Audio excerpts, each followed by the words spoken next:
representing Rufusford and fighting out of Milwaukee, Wisconsin, he is the Raufeon Supa Stots. Low with the right hand and thrown to the body. Hooking the body of Raufeon Stots. Huge head kick from Stots, and that is it!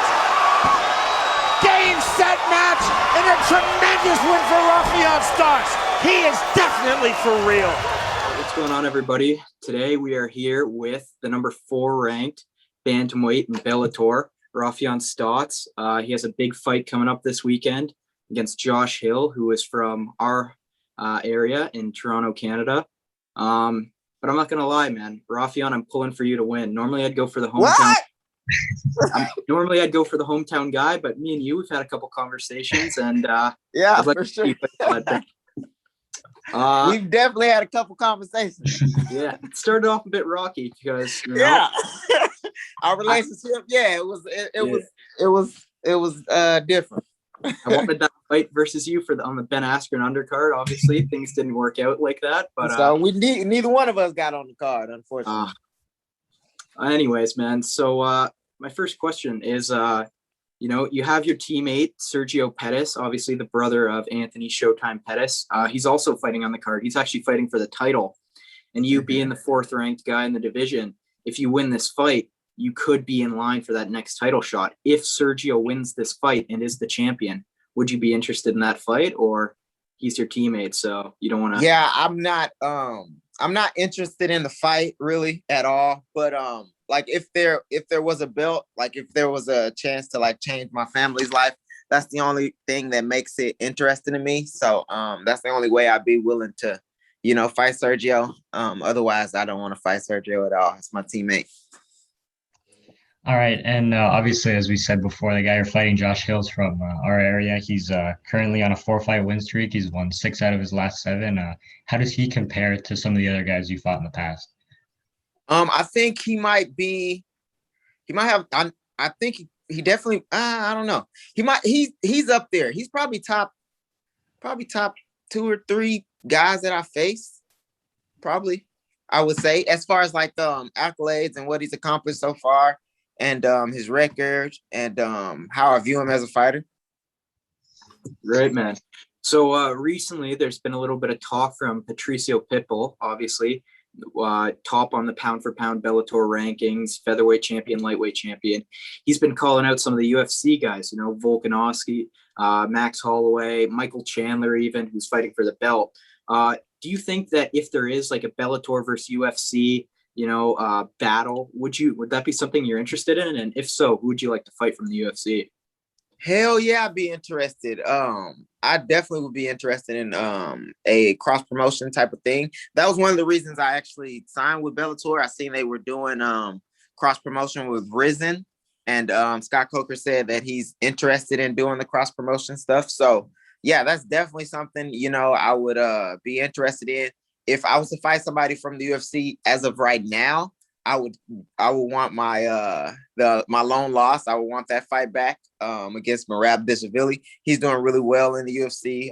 He just I think he's on like a 6-fight win streak in the UFC. So that'd be one I want back. But there's some other fights that are super fun. You know what I mean? Like any of those top 10 guys that'd be pretty fun. Agreed, man. Yeah, you kind of answered my question there, but your lone loss is to Merab, and I was wondering if you caught any of his fight on this past Saturday. I did not catch the fight this Saturday. What going on? Yeah, I didn't catch the fight this Saturday, but I seen some of the highlights. I think the scorecards said he was like I think it was unanimous, and looks like he dominated pretty well. He's a machine. He's a goer. I didn't get to experience that part of the fight with him, but he's a very good fighter. Right. So like we touched on earlier a bit, Michael Chandler is fighting for the lightweight title next weekend, I think, or 2 weekends from now. Mm-hmm. A lot of people have like this misconception that UFC's miles ahead of Bellator, stuff like that. Do you think that Michael Chandler's success in the UFC legitimizes the talent in Bellator? I definitely think that, but it's been for the hardcore fans or the guys who have been around for a long time. I mean, they know, you know what I mean? As far as like kind of newcomers to the sport, everybody is kind of or as far as the newcomers, that's the people that maybe it will like influence. The hardcore fans, they kind of know that the level of fighter, it doesn't matter what organization you in. It doesn't like make you that much more of a fighter. It's usually on a fighter by fighter basis. As far as like how good fights are, or how good the athletes are. I don't think me myself, I don't think there's a big kind of gap between Bellator and the UFC as far as like talent. Just because I'm training with a lot of the guys, and I fought some of the guys, you know what I mean? So but yeah, it definitely legitimized it for people who don't think Bellator is as good, or organizations aren't as good. So yeah, I definitely believe Michael Chandler, is kind of a right in your face. It's obvious. There was another Eddie Alvarez was another guy that came from Bellator, the UFC, and did very well. So yeah. And just a little follow up to that question, who do you have winning that fight between Chandler and Oliveira?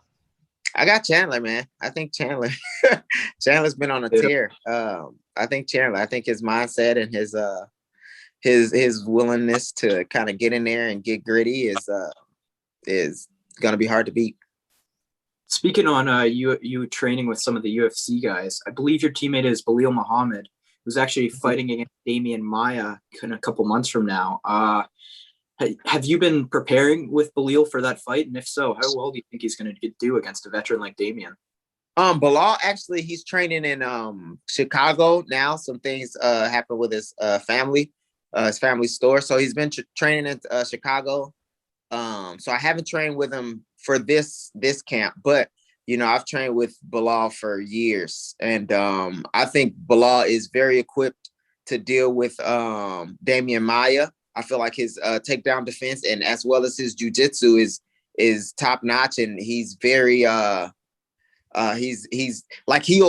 he's a middle or welterweight, but a lot of times like me and him are he'll scramble like a lower level or a lower weight guy. He's fast, he's quick, he's agile. So I think Damian Maia is going to have his hands full with Belal. Just a follow up to that. Obviously, Belal's last fight against Leon Edwards ended, unfortunately with the eye poke. Do you think he should have gotten that rematch right away, or?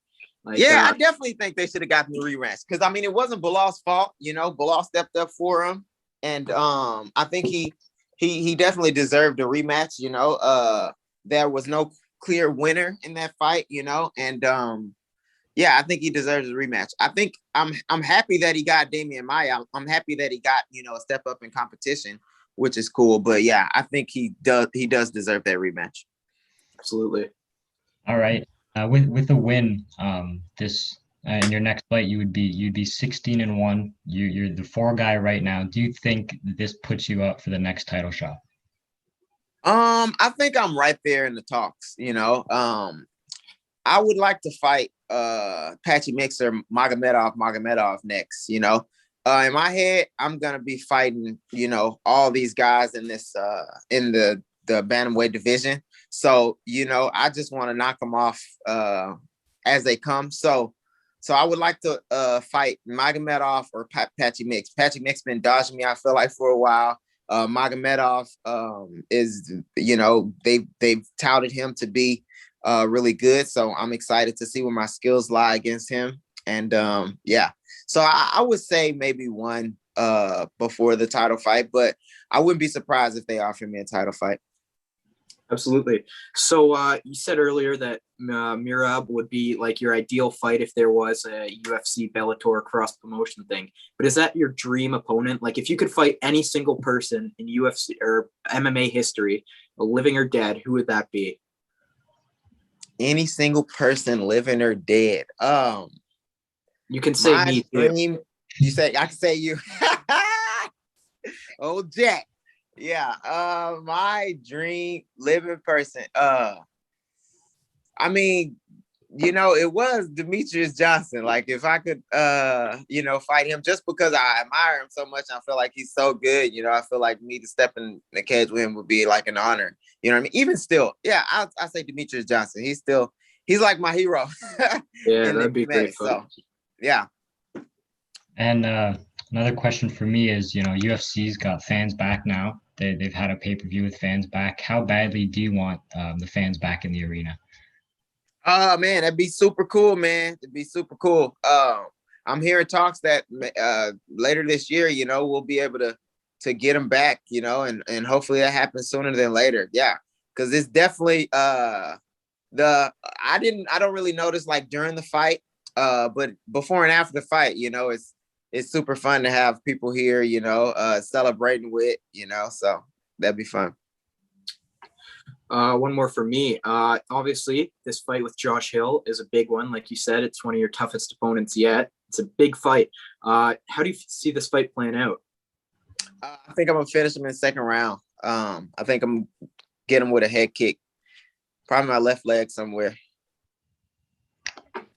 I like All that right, prediction. I like it. You're 32 years old. You're still young. You're succeeding in Bellator a lot. I was curious if the UFC was ever a goal for you, or if it still is a goal. Is that an ultimate goal for you, or are you happy in Bellator? I'm happy because at the end of the day, I'm a prize fighter, and so letters don't really the letters of organizations don't really kind of inspire me. What inspires me is, putting food on the table for my family. So I'm a prize fighter. So whoever is offering the biggest check is kind of who I'm whoever offers me the biggest check is kind of who I'm fighting for now. So I'm happy. I'm very happy here now. So I don't see anything changing anytime soon. And if it changes, then I'd be happy to move on. But as of now, I'm super happy. Awesome, man. I got one more question.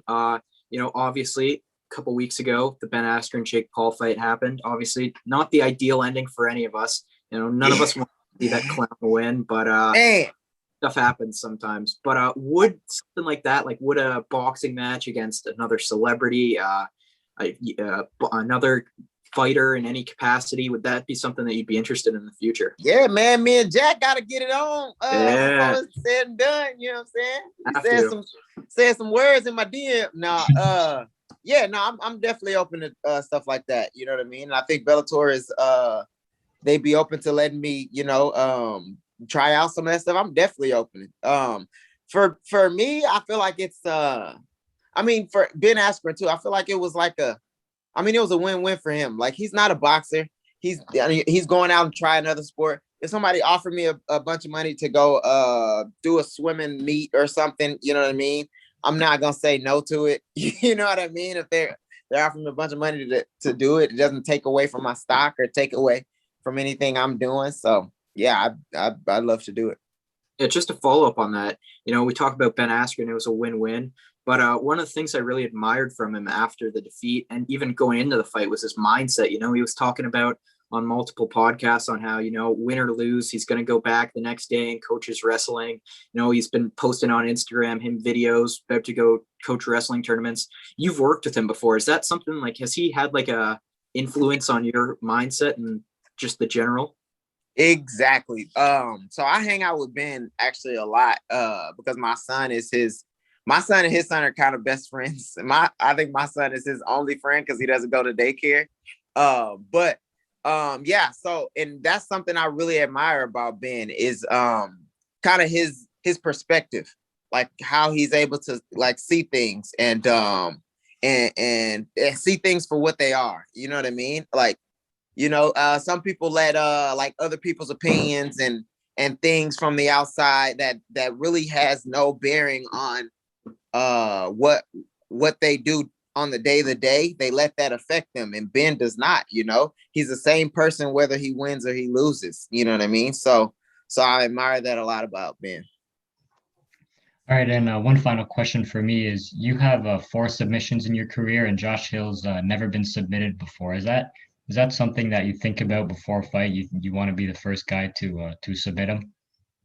No, I'm a fighter. I'm gonna take whatever I see the openings. Whatever I feel like is his weakness, that's usually what you're gonna see me attacking. You know what I mean? I consider myself a well-rounded mixed martial artist, and the reason I'm well-rounded is so I can exploit people's weaknesses. So if you are not good at something, I'm most likely gonna be attacking that, and then layering that with what I'm good at. So. Awesome, man. Well, we appreciate the time. Raufeon Stots, everybody, fighting this weekend, Bellator 258. We're rooting for you, man. Go out there and get the dub. Appreciate that, bro. Appreciate it.